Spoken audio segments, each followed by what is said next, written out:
In this video, I'm going to show you how to center text in the middle of the page in Google Documents. Now this should be a quick and easy process video. So without further ado, let's go ahead and jump straight into it. Now the first thing you need to do is to go ahead and open up your Google document. So as you can see now, the text is from left to right. But if you want to center it, just go ahead, select the text you want. And after you do that, just head to Format, then go click on Align and Indent.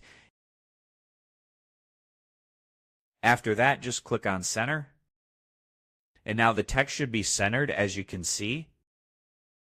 If you click on it and then hit Enter, you can also type in the center just like this. Let's say, for example, we are going to type this phrase, and now the text is in the center. If you want to go back to the left, just go back here, then click on Left.